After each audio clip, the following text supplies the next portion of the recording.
예, 유튜브 구독자 여러분 안녕하십니까? 오랜만에 인사드립니다.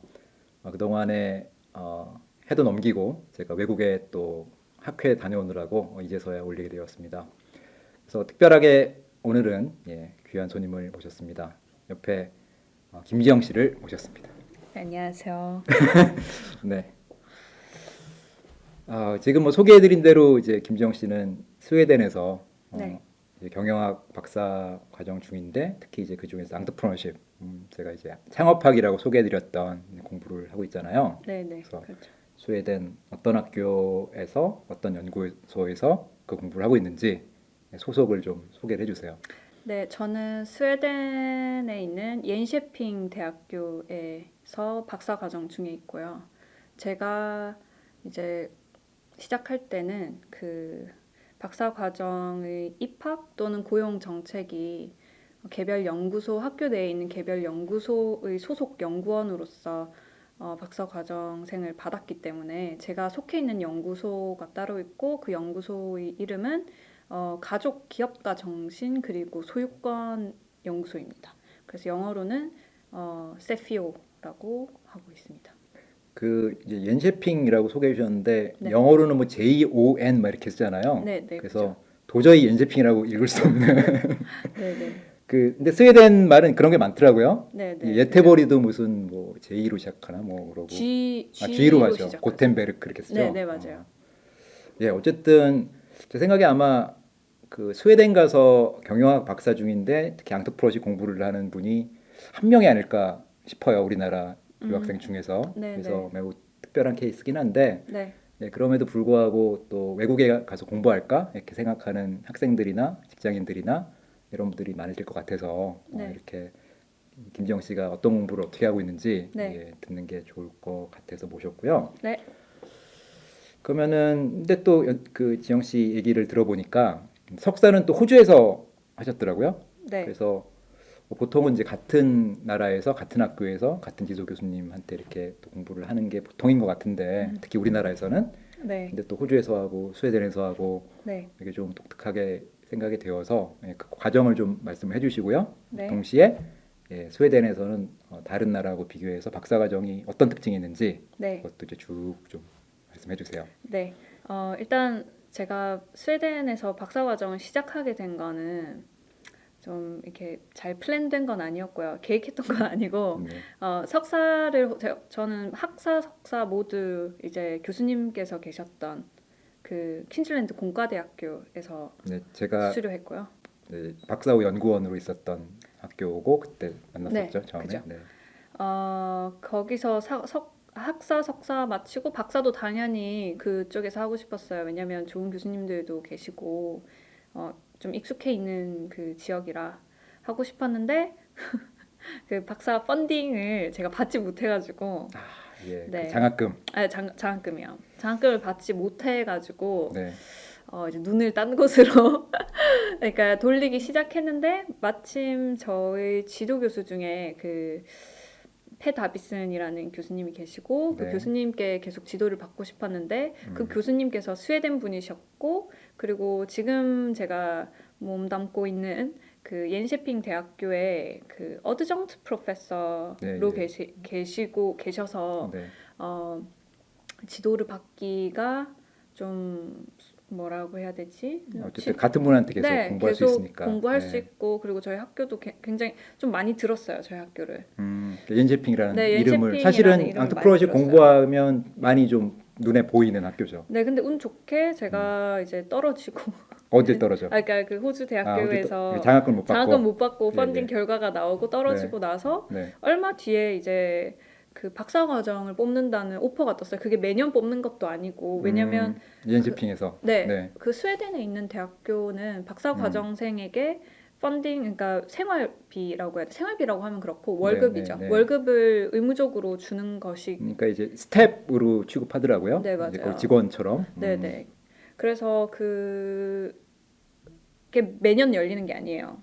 그렇구나. 예, 오프닝이 예, 매년 예. 열리는 게 아니라서 포지션이 매년 이렇게 나오는 게 아니라서 네. 학교의 재정 상황에 따라 음. 이제 몇 명 이렇게 발표가 나거든요. 음. 근데 마침 제가 이제 시류에 빠져 있을 때 한 시류에 빠져 2년 있을 때 전 얘기죠. 네. 1년 재수를 또 해야 되나 이렇게 생각을 하고 박사 있는 재수도 하고 찰나에 네.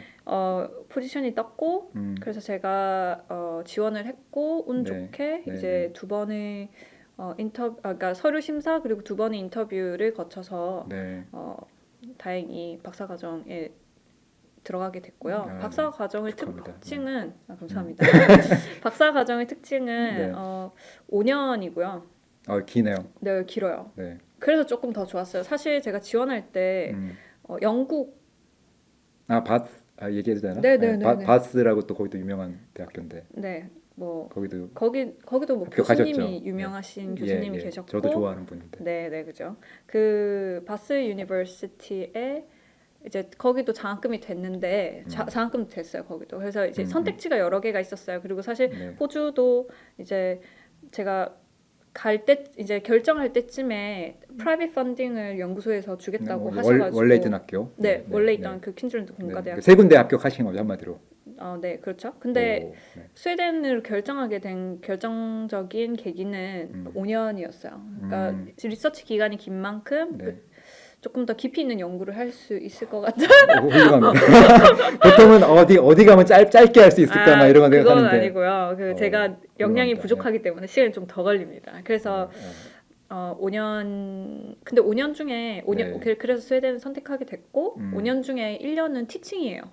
그러니까 이제 학부 학생들, 석사 학생들. 네, 학부 지도하는 석사 거죠. 학생들을 그러니까 강사로서 하는 거죠. 강사로서 이제 티칭하게 되고 그런 경험도 쌓을 수 있고. 네, 그래서 근데 4년 하고 1년을 티칭을 하는 것이 아니라 그 고용 계약 기간의 20%를 티칭 기간으로 예. 보고 그러니까 다 합치면 1년이 된다 이런 뜻이죠. 네, 그래서 매년 이제 working hour의 20%를 티칭으로 하는. 그것도 또 좋은 경험이 될 수 있다 이렇게 네, 생각한 거죠. 네, 좋은 경험이죠. 매우 그렇습니다. 그래서 박사 과정은 그렇습니다. 그러니까 이 질문에서 이제 다시 요약을 해보면 스웨덴이 이제 5년이니까 상당히 긴데, 네, 근데 그 안에 스텝으로서 이제 월급도 받고 네. 생활비도 받고 장학금은 물론이고 그다음에 티칭 기회도 있고, 네. 이제 그래서 오히려 긴 게 더 좋았다 뭐 이런 말씀이시네요.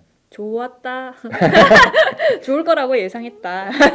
근데 또 예상과 실제는 조금 다를 수도 있다. 그러니까 스텝으로 이제 네. 대우해 주심이 굉장히 네. 좋은 경험을 할 수 있게 해 주셨는데 네. 근데 그만큼 해야 할 일이 정말 그렇겠죠. 많아요. 네. 네. 의무적으로 해야 할 일이 정말 그 많아요. 월급을 그냥 주진 않겠죠 학교에서도.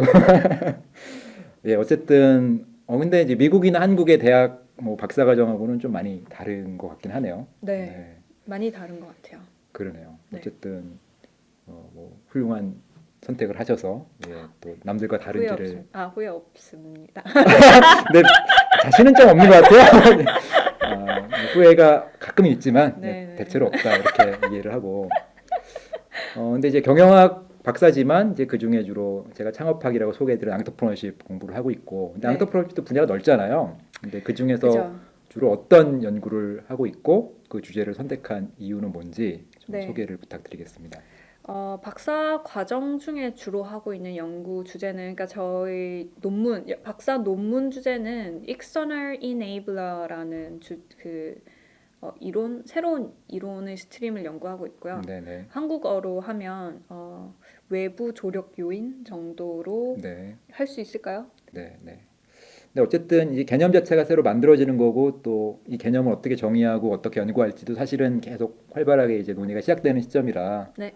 뭐 이제 그런 역할을 이제 김정 씨가 해줄 거라고 믿고요.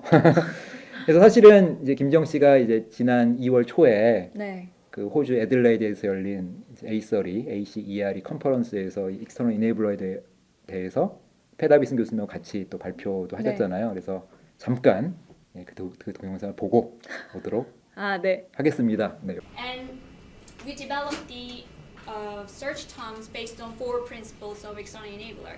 Aggregate level change that enables new venture creation.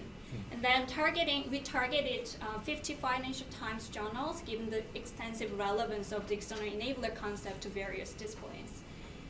And also 5 additional entrepreneurship focused journals. And we got 700 papers and Pei and I respectively examined the papers and decide decide inclusion and exclusion, refining the criteria, and it narrowed down to 83 papers now. 근데 잘 보셨죠? 네, 아, 네, 영어도 잘했습니다. 잘하시네요. 아니요, 영어는 그냥 네. 네, 근데 그냥 먹고 살 사실은 만큼 또 합니다.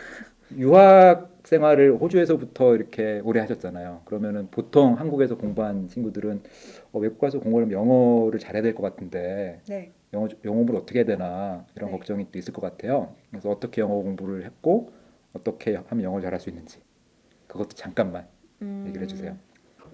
네, 근데 한 가지 분명히 해야 할 점은 외국에서 오래 수년 살았다고 해서 영어를 잘하게 되는 건 절대 아니다. 아, 자동으로는 안 되죠. 절대 안 돼. 저도 사실은 호주에서 한 6년 살았거든요. 6년, 네, 거기까지만. 근데 분명히 도움이 되는 면은 있지만 네, 계속해서 네, 영어 네. 공부를 해야 되는데 처음에 음. 공부할 때는 저는 혼자서 공부를 한국에서 했고요. 할 때. 네, 한국에서요. 아, 네, 그리고 어느 정도 영어 공부를 다 하고 음, 꽤 그때 제가 지금 느끼기에는 네. 꽤 영어 수준을 높이 올린 다음에 나간 것 같아요. 그 전에는 아, 안 네. 나갔고요. 그리고 호주에 가서 학부를 하면서 아, 예, 이제 예. 뭐 페이퍼도 읽고 뭐 음, 교과서도 읽고 네, 하면서 이제 읽기 능력도 좀 늘었고 음, 뭐 친구들하고 얘기하면서도 말하기 능력도 조금 는 것 같고요. 음. 그렇게 영어가 조금 는 것 그러니까, 같아요. 이제 제가 들을 때 중요한 거는 이제 두 가지인데 첫 번째는 무턱대고 외국 나간다고 되는 게 아니고 네네. 이제 혼자 공부해서 어느 정도 수준을 높이는 게 필요하다. 네, 근데 저는 좀 혼자 공부하는 게 맞아가지고. 아, 또 이건 사람마다 좀 스타일이 물론 네, 그런데 다르겠죠? 뭐 네. 다른 분들은 또 학원 가가지고 잘 하시는 분들도 계시고 그러니까 정해져 있는 건 그럼 혼자 할 때는 없는 어떻게 것 같아요. 하셨어요? 뭐 책을 보고 혼자 있나요? 할 때는 저는 네.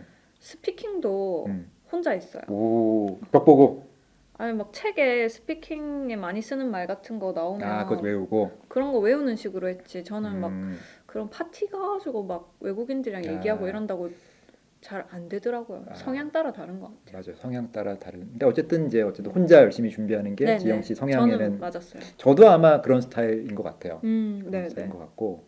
근데 이제 그 다음에는 근데 어쨌든 또 호주 가서 수업도 듣고 네네. 책도 읽고 페이퍼도 읽고 네네. 이런 이제 영어로 된 자료들 많이 접하는 거. 네.